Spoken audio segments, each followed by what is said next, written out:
Alright guys, TacticalRab back again today. Hope you are all doing well and enjoying your day so far. And today is Monday, February the 22nd. That means in just a few hours time, the Super Week is going to be kicking off for CDL 2021. After the delays that we had for week 2 of stage 1 due to the power outages around Texas, we now have this entire week, 20 matches in 7 days. Lots to talk about today. Well, leading up to this really, some spice on the timeline certainly to create some storylines I'm sure we are going to talk about in days to come. Intrigued to hear your thoughts in the comment section below. Like if you guys enjoyed the video, subscribe if you are new as always, I'd greatly appreciate it. It really helps out the channel. Thank you very much indeed for doing that. First of all, let's talk briefly about the Challengers stuff that's gone on in the Challengers Cup these last couple of days. This firstly from Man of Chicken, probably the best gamer tag in the entirety of the Challengers scene, down in the the APAC region, actually winning the cup for the first time, I believe, this team, as a Renegade falls short once again. This is the squad that gets the job done. Man of Chicken, there's so many great gamer tags in that region. I think Yellow Beanbag is another one that comes to mind, and probably another couple I am forgetting. In the European region, it's Gunless that win it once again, so Vortex, Harry, Josh had nasty get the job done in that region. And in the North American region, interestingly, I don't think Wester played this one, which are built by gamers. The BBG squad of GodRx, Panda, Kismet and Pentagram get the job done over here. So those are the winners in the Challengers Cup number 7. And this from Havoc, interestingly, also related to the Challenger side. After some time thinking, I've decided I'm going to compete with Challengers.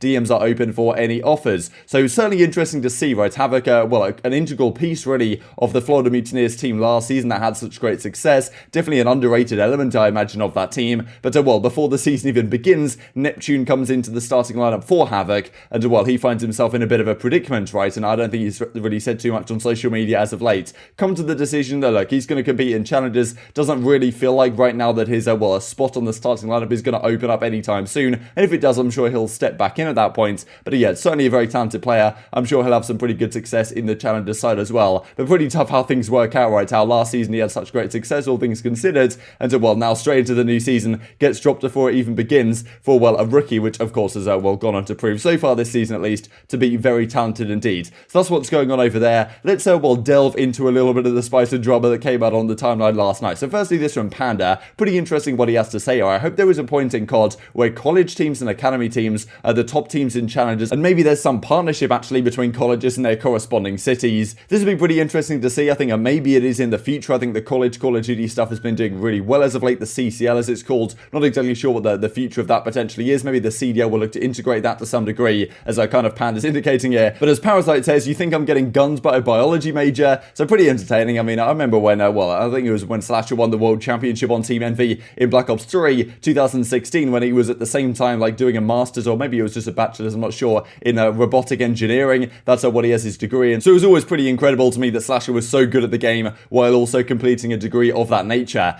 And obviously now he's gone on to do great things the last couple of seasons as well. Hasn't won a world championship quite since those days though. Got close, of course, in Black Ops 4. So who knows exactly what will happen, but certainly this could be a future from a certain players' perspective. Wanted to mention this as well, right? Because yesterday we talked about the fact that on the podcast, Pac-Man was talking about the fact that Octane needs to step down the content stuff if he wants to become the the god tier player that he has been in past seasons once again. But as Octane says, I actually got on social media every day, just read people talking trash about me. It's comical. They love to speak my name nowadays when I don't say anything about anyone. Mad, weird. Is this a pasta, says Enable? Because it's somewhat tough to say at times with Octane. But as Octane says, type people are weird. Forget I was destroying people for my entire career. Up until last year, of course, Modern Warfare wasn't exactly the greatest title for Octane and the Seattle Surge more generally. So I imagine Octane's talking about this whole Pac-Man situation we discussed yesterday, firing back a little bit. Obviously an interesting storyline to keep your eyes on going forwards. But yeah, I certainly don't think that stopping content would make any difference to Octane's performance. He's clearly a fantastic player regardless, even when he was making content in the past. And Call of Duty is filled with our best players of all time being players that actually make content. And obviously it's crucial for your longevity after your playing days are over as well, to have something to fall back on in that sense. And it's great for the scene in general. So I hope Octane continues, as I'm sure he will. The first thing in his bio actually is I make YouTube videos,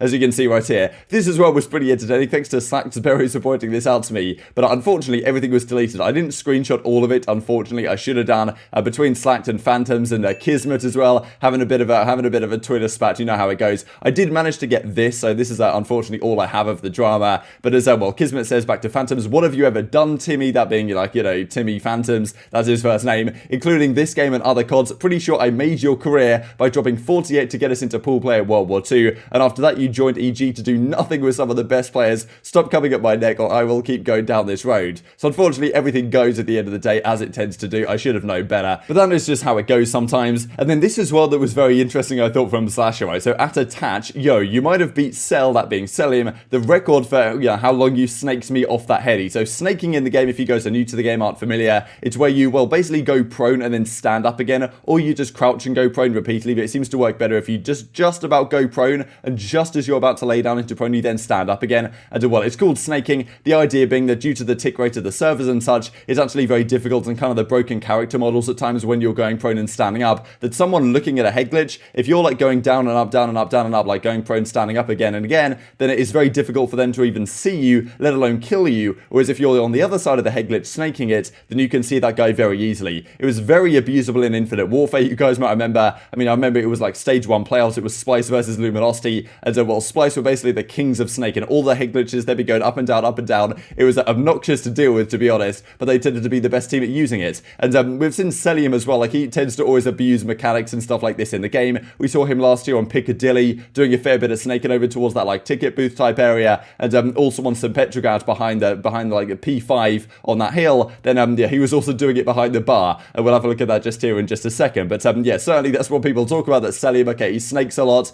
which is considered like bad manners basically. If you're snaking behind head glitches and stuff, then the other team's going to be, okay, you're not playing the game like serious, like you're just abusing something within the game. It's impossible really to gentleman's agreement this, because what if you're just reloading and you go pro and you stand up again? Like, is that snaking now? Are we going to like somehow blacklist you from scrims because of that? It's pretty much impossible to deal with, but it's just considered generally bad manners to do this on a regular basis, especially if you're sitting behind a head glitch just snaking it again and again and again, as Slasher is calling out attached for right here. Incredible stuff, great gameplay. Some funny replies to this one as well. This is the classic one from Cellium right here behind the bar onto Petrograd. You can do a 2-phase up, etc, etc. So Cellium kind of known for this type of stuff, and as Slasher's saying, look, attach, you actually managed to beat the record for it, and as he says, look, you had an M4, I was terrified. But pretty interesting to see. Clearly Los Angeles Thieves were scrimming up against Minnesota Rokkr yesterday, and well, Slasher wasn't particularly happy with some of the conduct that Attach was undergoing throughout this series. On the topic of Cellium, this was funny from Arcitys. They know not to chal me, I had my McDonald's Coke today, says Cellium. This I thought was also pretty interesting, right, given, well, right here we are, Arcitys and co on the Atlanta FaZe up against Los Angeles Thieves in a scrim set here on Garrison Hardpoint. 107-6 to start off this game. This is, well, not necessarily a sign of things to come, who really knows, it's just a scrim set at the end of the day. But you can see Simp and aBeZy right here are combining for 26 in 10 off the start of the map. LA Thieves aren't having the best time right here, and Temp, I think, assassinates aBeZy, and then Arcitys comes up right behind and assassinates Temp right back. So pretty funny, all things considered. The animation that he has right here is just outrageous. And well, anyway, there you go. I get trade, says Arcitys. FaZe definitely looking to continue their run of their 2-0 run that they started off last weekend. And well, these are the top 3 KDs per team per mode that Lineman made on the Breaking Point account last night. This is pretty incredible. I mean, a 1.36 for Dallas in the hardpoint, 1.47 for Atlanta in the search, as pretty much expected. Control is very even as well. And interestingly, in Search and Destroy, not a lot of teams having great numbers, right? I mean, obviously Atlanta dominating, Rokkr dominating as well. Then you've got the Florida Mutineers, pretty much every other team having a more difficult time in Search and Destroy in terms of KD. And talking of Search and Destroy, I thought I wanted to mention this. A few of you guys were pointing it out to me, the fact that Tupac Thuglord, former, of course, coach and analyst for Search and Destroy for the Chicago Huntsmen last season, was removed off that team, and at least didn't re-sign him effectively. Maybe for financial reasons, it's not exactly clear, but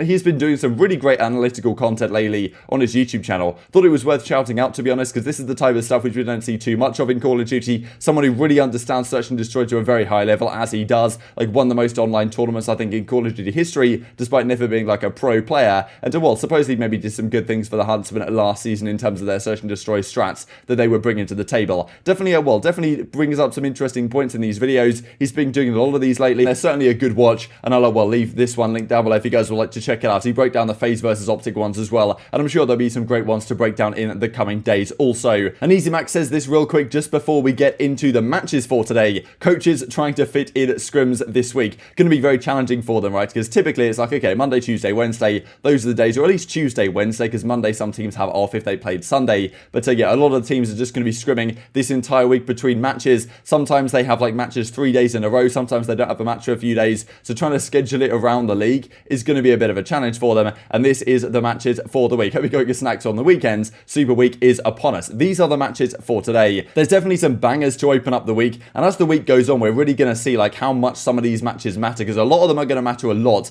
in terms of seeding, like who's going to get into the winners bracket at the major, who's going to go down to losers. Effectively, that's top 3, bottom 3 in the group. There's a really big implications for this week, and it's going to be great great to see. I'm sure there's going to be some great storylines and maybe even some crazy tiebreakers as well that will break the deadlock towards the ends. Monday, February 22nd, 2 matches today. LAG versus Florida Mutineers to start us off, then Atlanta FaZe versus the Toronto Ultra. So 2 matches which should be clear-cut. You would imagine that Mutineers should take down LAG and then Atlanta FaZe should take down Ultra. But with the matches we have seen so far, this may actually be a very close affair. Florida Mutineers basically have to win this one if they want to get to the winners bracket at the major, because they already lost to the Ultra last week. So they basically have to win this and their series against Paris Legion, and then put up a decent fight and win one of the series against either FaZe or OpTic that they play later in the week if they want to get to the winners. Otherwise, it probably should be on paper right now, OpTic, FaZe and Ultra that get out top 3. But we'll have to see how things go. And FaZe versus Ultra as well, it could be a very interesting series. Ultra definitely not a team to be underlooked, especially as of their performances